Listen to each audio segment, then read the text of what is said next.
ሰላም ጤና ይስጥልኝ ክቡራን የቻናሌ ቤተሰቦች እንደምን ቆያችሁ?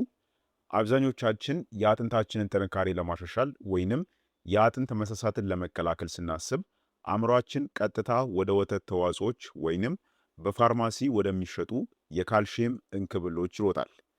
ነገር ግን በዕለት ተዕለት ሕይወታችን በቤታችን አዘጋጅተን የምንጠጣቸው በአይነታቸው እጅግ ጣፋጭ የሆኑና ለአጥንታችን አስፈላጊ የሆኑትን ማዕድናት በከፍተኛ መጠን የሚሰጡ አስደናቂ ተፈጥሯዊ መጠጦች ወይንም እስሙዚዎች እንዳሉ ታውቃላችሁ?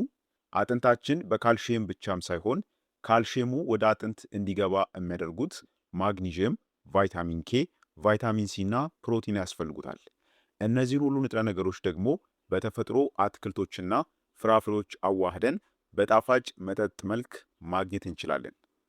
ስለሆነም በዚህ ቪዲዮ ውስጥ በቤት ውስጥ በቀላሉ የሚዘጋጁ የአጥንትን ጥንካሬ የሚጨምሩ የመገጣጠሚያ ካርቲሌጅን የሚገነቡና የአጥንት መሳሳትን በከፍተኛ ሁኔታ የሚከላከሉ ሶስት ምርጥ ተፈጥሯዊ እስሙዚዎችን በዝርዝር እንመለከታለን።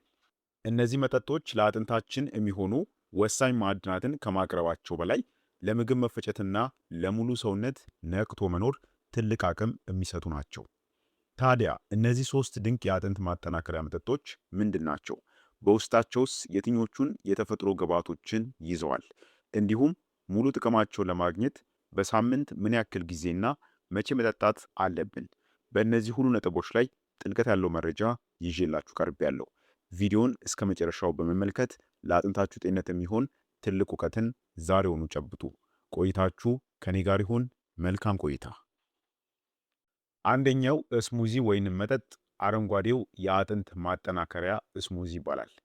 በመጀመሪያ ደረጃ የምናገኘው አረንጓዴው የአጥንት ማጠናከሪያ እስሙዚ በውስጡ ባሉት እጅግ የበለጸጉ አረንጓዴ አትክልቶች ምክንያት ለአጥንታችን ማዕድን ጥግግት ግንባታ ቁጥር 1 ተመራጭ ነው።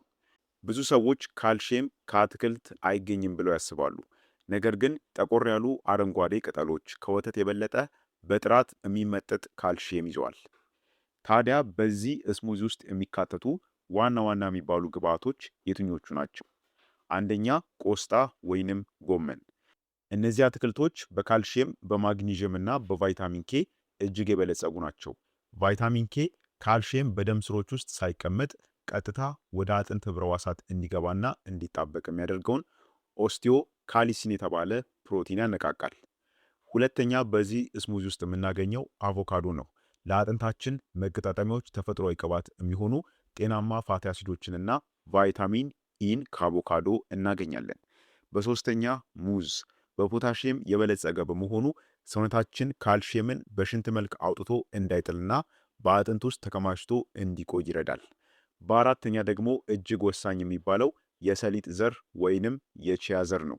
አንድ የሾርባ ማንኪያ የሚሆን የሰሊጥ ዘር ከግማሽ ብርጭቆ ወተት በላይ ካልሽየምና ዚንክን ለአጥንታችን ያቀርባል። ስለዚህ ይህ አረንጓዴ የአጥንት ማጠናከሪያ እስሙዚ እነዚህን ወሳኝ ግብዓቶችን አካቶ ይዟል ማለት ነው።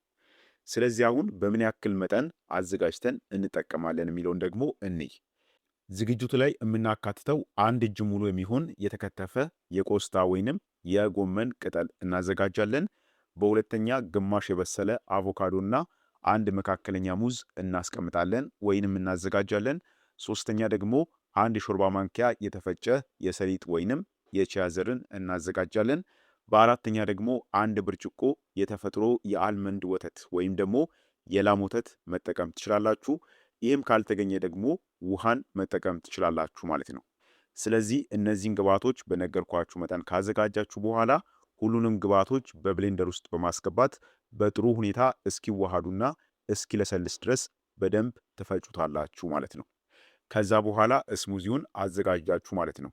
ታዲያም ይህንን አረንጓዴ እስሙዚ በሳምንት ከ3 እስከ 4 ቀን ጠዋት በቁርስ ወቅት መጠጣት አጥንታችሁን ቀኑ ሙሉ የሚያስፈልጉትን ማዕድናት እንዲያገኝና ቀኑ ሙሉም የነቃ ጉልበት እንዲኖራችሁ ይረዳችኋል ማለት ነው። ስለዚህ የመጀመሪያው የአጥንት ማጠናከሪያ አረንጓዴ እስሙዚ ወይንም መጠጥ ይህንን ይመስላል ማለት ነው። ሁለተኛው ደግሞ እስሙዚ የካሮት የብርቱካንና የእርድ እስሙዚ ነው። በሁለተኛ ደረጃ ላይ የምናገኘው የካሮት የብርቱካንና የእርድ እስሙዚ በውስጡ ባሉት ከፍተኛ ቫይታሚን ሲ፣ ቤታ ካሮቲንና የኮላጅን ማጠናከሪያ ውህዶች ምክንያት ለአጥንታችን ጥንካሬ፣ ለጅማት ተጣጣፊነትና ለመገጣጠሚያዎች እድሳት እጅግ ድንቅ የሚባል መጠጥ ነው። ታዲያም በዚህ ስሙዚ ውስጥ በአጠቃላይ የሚካተቱና ያሉ ግብዓቶች ምንድናቸው የሚለውን ደግሞ እንይ። አንደኛው ካሮት ነው። ለአጥንታችን እድሳትና ጥንካሬ ካሮት እጅግ አስፈላጊ ነው። ካሮት በውስጡ ከፍተኛ መጠን ያለው ቤታ ካሮቲንና ቫይታሚን ኤን ይዟል። ቫይታሚን ኤ አሮጌና የደከሙ የአጥንት ሴሎችን በማስወገድ አዳዲስና ጠንካራ የአጥንት ሴሎች እንዲተኩ በማድረግ መሰረታዊ ሚናን ይጫወታል። በተጨማሪም በውስጡ ያለው ሲሊካ የተባለ ማዕድን አጥንታችን ጥግግቱን ጠብቆ እንዲቆይና በቀላሉም እንዳይሰበር ይከላከላል ማለት ነው። ሁለተኛ ብርቱካን። ብዙ ሰዎች አጥንት የተገነባው ከካልሽየም ብቻ ይመስላችኋል። ነገር ግን የአጥንታችን ከ30% በላይ የሚሆነው ውስጣዊ መዋቅር የተገነባው ኮላጅን ከተባለ ፕሮቲን ነው። ብርቱካን በውስጡ ባለው ከፍተኛ ቫይታሚን ሲ አማካኝነት ሰውነታችን ተፈጥሯዊ ኮላጅን እንዲያመርት ያበረታተዋል። ኮላጅን ደግሞ አጥንታችን የመቋቋም አቅሙ እንዲኖረው በማድረግ ከስብራትና ከመሸርሸር ወይንም ከመሳሳት ይታደገዋል ማለት ነው። ሶስተኛ እርድ ነው። የመገጣጠሚያ እብጠትና ህመም ማስታገሻ ይባላል። በእርድ ውስጥ የሚገኘው ኩርኩሚን የተባለው ልዩ ውህድ ኃይለኛ የጸረ እብጠት አቅም አለው። በመገጣጠሚያዎችና በአጥንት አካባቢ የሚከሰትን አሰቃቂ ህመም፣ ብግነት እናም ደግሞ ድርቀትን በመግታት ረገድ ከኬሚካል መድኃኒቶች እኩል የሚሰራ ነው። ሌላው በዚህ ስሙዚ ውስጥ የሚጨመረው ግብዓት የተፈጨ የተልባ ዘር ነው። በኦሜጋ 3 ፋቲ አሲድ የበለጸገ በመሆኑ በመገጣጠሚያዎች መካከል የሚገኘው ተፈጥሯዊ ቅባት እንዳይደርቅ ይከላከላል። አጥንታችንም እንዳይሳሳ ትልቅ ከለላ ይሆነዋል ማለት ነው። ታዲያ በዚህ ስሙዚ ውስጥ ያሉ ግብዓቶችን በምን ያክል መጠን መጠቀም አለብን የሚለውን ደግሞ እንይ። አንድ መካከለኛ የተቀቀለ ወይንም ጥሬ ካሮትን ታዘጋጃላችሁ። በትንሽ ሳይዝ ከትፋችሁ ታስቀምጣላችሁ ወይንም ታዘጋጃላችሁ። ከዛ በመቀጠል አንድ ሙሉ ብርቱካን ታዘጋጃላችሁ። ከዛም ግማሽ የሻይ ማንኪያ የሚሆን የተፈጨ እርድ ታዘጋጃላችሁ። ከዛ ቀጥሎ አንድ ሾርባ ማንኪያ የሚሆን የተፈጨ ተልባ፣ ከዛም አንድ የሻይ ማንኪያ የሚሆን ማር ታዘጋጃላችሁ። ማር ለጣዕም እንዲሆንላችሁ ነው። ከዛም አንድ ብርጭቆ ንጹህ ውሃ ወይንም የተፈጥሮ የብርቱካን ጭማቂ መጠቀም ትችላላችሁ ማለት ነው። ከዛም እነዚህን ግብዓቶች በእነዚህ መጠን ካዘጋጃችሁ በኋላ አሁን የምታደርጉት በብሌንደር ውስጥ አስገብታችሁ ግብዓቶቹን ለአንድና ለሁለት ደቂቃ በጥሩ ሁኔታ በደንብ ልስልስ እስኪል ድረስ መፍጨት ነው። በጥቂቱ ደግሞ የተፈጨ ቁንዶ በርበሬን ጣል ማድረግ ትችላላችሁ። ምክንያቱም እርድ ስላለው እርዱ ጥቅሙን ከፍተኛ እንዲሆን ቁንዶ በርበሬ የግድ አስፈላጊ ስለሆነ ቁንዶ በርበሬን በመጠኑ አክላችሁ መጨመር ትችላላችሁ ወይንም ይኖርባችኋል ማለት ነው። ከዛ ስሙዚውን ፈጭታችሁ ካዘጋጃችሁ በኋላ ይህንን ወርቃማ የሆነ ስሙዚ በሳምንት ከ2 እስከ 3 ጊዜ ከሰዓት ወይንም በምሳ ሰዓት መካከል መጠጣት ተመራጭ ነው። በተለይ የመገጣጠሚያ ህመም፣ የጉልበት ህመም ወይንም የደከመ የአጥንት ስሜት ላለባቸው ሰዎች እጅግ ፈጣን እፎይታን የሚሰጥ ስሙዚ ነው ማለት ነው። ሶስተኛውና በመጨረሻ የምናየው የፕሮቲንና የካልሽየም ፓወር ስሙዚ ነው። በሶስተኛ ደረጃ ላይ የምናገኘው የፕሮቲን እናም ደግሞ የካልሽየም ፓወር ስሙዚ በተፈጥሮ የለውዝ አይነቶች በዘሮችና በወተት ውህደት የሚዘጋጅ እውነተኛ የአጥንት መገንቢያ ፈሳሽ ምግብ ነው። ይህ ስሙዚ በውስጡ ባለው ከፍተኛ የካልሽየም የማግኒዥየምና የፕሮቲን መጠን ለአጥንታችን መዋቅር መጠናከርና ለጡንቻዎች መረጋጋት እጅግ የላቀ አስተዋጽኦን ያደርጋል። ታዲያ በዚህ ስሙዚ ውስጥ የሚካተቱ ግብዓቶችና ጥቅማቸው ምንድን ነው? አንደኛ የአልመንድ ለውዝ ወይንም የአልመንድ የለውዝ ቅቤ። አልመንድ ካላገኛችሁ ደግሞ ማንኛውንም የለውዝ አይነት መጠቀም ትችላላችሁ። አልመንድ ከለውዝ አይነቶች ሁሉ በከፍተኛ የካልሽየም ይዘቱ በግንባር ቀደምትነት ስለሚጠቀስ ነው እንጂ ተራ ለውዝን ወይም ደግሞ ኦቾሎኒ ለውዝንም መጠቀም ትችላላችሁ። በውስጡ የሚገኘው ከፍተኛ ማግኒዥየም ደግሞ ካልሽየም በአጥንታችን ውስጥ በትክክል እንዲከማችና የአጥንት መዋቅር እንዲጠናከር ያደርጋል። በተጨማሪም አጥንትን ከጉዳት የሚጠብቁ አንቲኦክሲደንቶችን በከፍተኛ መጠን ይይዛል ማለት ነው። ሁለተኛ ደግሞ የቺያ ዘር ነው።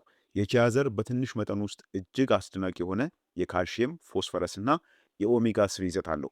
በውስጡ ያለው ፎስፈረስ ከካልሽየም ጋር በመጣመር የአጥንት ክሪስታል መዋቅር እንዲፈጠርና አጥንታችን እንዳይሰበር የመቋቋም አቅሙ እንዲጨምር ያደርጋል ማለት ነው። ሌላ በሶስተኛ የቴምር ፍሬ ነው። ቴምር ለስሙዚው ተፈጥሯዊ ጣዕም ከመስጠቱ ባለፈ በውስጡ ቦሮን፣ ፖታሽየምና ካልሽየም ይዟል። ቦሮን የተባለው ማዕድን በሰውነታችን ውስጥ የካልሽየምና የቫይታሚን ዲ መመጠጥን በማፋጠን የአጥንት መሳሳትን በመከላከል ወሳኝ ሚና የሚጫወት ነው።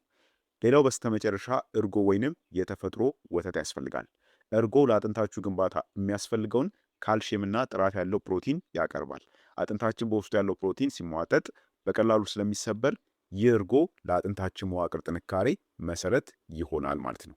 ስለዚህ በዚህ ስሙዚ ውስጥ የሚካተቱ ግብአቶች እነዚህን ይመስላሉ ማለት ነው። ከዛም እነዚህን ግብአቶች በምን ያክል መጠን መጠቀም አለብን ወይንም ማዘጋጀት አለብን የሚለው ነው። በመጀመሪያ 10 ፍሬ የሚሆን የአልመንድ ለውዝን ታዘጋጃላችሁ ወይንም ደግሞ አንድ የሾርባ ማንኪያ የሚሆን የአልመንድ የለውዝ ቅቤን መጠቀም ትችላላችሁ። እንዳልኳችሁ አልመንድ ከሌላችሁ ደግሞ ኦቾሎኒ ለውዝን መጠቀም ትችላላችሁ። ሁለተኛ ደግሞ አንድ የሾርባ ማንኪያ የቺያ ዘር ታዘጋጃላችሁ። ሶስተኛ 2 ወይንም 3 ፍሬ የሚሆን ቴምር ታዘጋጃላችሁ። አራተኛ ግማሽ ስኒ እርጎ ወይንም አንድ ብርጭቆ የሚሆን ወተት ታዘጋጃላችሁ። ሌላው በመቀጠል ደግሞ ግማሽ የሻይ ማንኪያ የቀረፋ ዱቄትን ታዘጋጃላችሁ።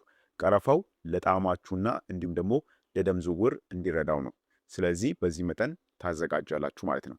ከዛም ቀጥሎ ልክ እንደተለመደው እነዚህን ግብአቶች በነገርኳችሁ መጠን ካዘጋጃችሁ በኋላ በብሌንደር መፍጨት ነው። በመቀጠል ሁሉንም ግብአቶች በብሌንደር ውስጥ በማስገባት ወፍራምና ለስላሳ እስኪሆኑ ድረስ በደንብ እንፈጨዋለን ማለት ነው። ያኔ ጥሩ የሆነ ስሙዚን እናገኛለን ማለት ነው። ከዛ በኋላ ይህንን በፕሮቲንና በማዕድናት የበለጸገ ስሙዚ በሳምንት ከ2 እስከ 3 ቀን ጠዋት በቁርስ ምትክ ወይንም ከአካላዊ እንቅስቃሴ በኋላ መጠጣቱ ተመራጭ ነው። ለአጥንታችን ጥንካሬም ሆነ ለሙሉ አካል ብርታት ከፍተኛ ጥቅም ይሰጠናል ማለት ነው። ስለዚህ እንግዲህ በአጠቃላይ እነዚህ የተመለከትናቸው 3 ዋነኛ ስሙዚዎች የአጥንታችንን ጤንነትና በተለይ ደግሞ ጥንካሬን በከፍተኛ ሁኔታ የሚገነቡ አስፈላጊ ለአጥንታችን ጠቃሚ የሆኑ ማዕድናትን አካተው የያዙ ከአጥንት መገንቢያ ምግብ ጋር እኩል የማይተናነሱ ድንቅ የመጠጥ አይነቶች ናቸው ማለት ነው። በአጠቃላይ የአጥንት ጥንካሬ ለመገንባትና የመገጣጠሚያዎቻችንን ተለጣጭነት ለመጠበቅ ውድ የሆኑ እንክብሎችን ብቻ መጠቀም የለብንም። በቤታችን አዘጋጅተን የምንጠጣቸው እነዚህ 3 ተፈጥሯዊ ስሙዚዎች ለአጥንታችን አስፈላጊ የሆኑትን ካልሽየም፣ ማግኒዥየም፣ ቫይታሚን ኬ፣ ቫይታሚን ሲ እና ፕሮቲን በተመጣጠነ ሁኔታ ያቀርቡልናል።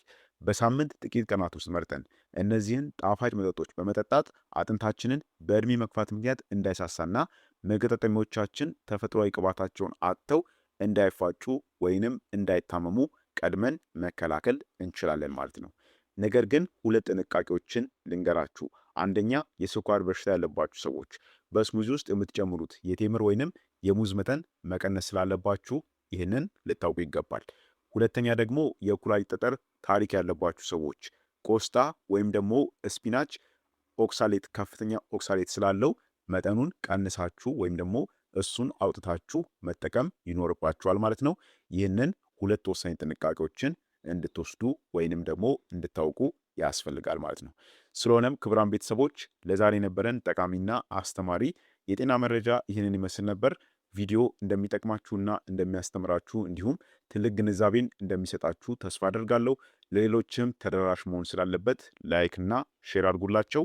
እኔ ለዛሬ በዚህ አበቃው። በቀጣይ ደግሞ ሌላ ጠቃሚ በሆነ አስተማሪ የጤና ትምህርት ላይ የምንገናኝ ይሆናል።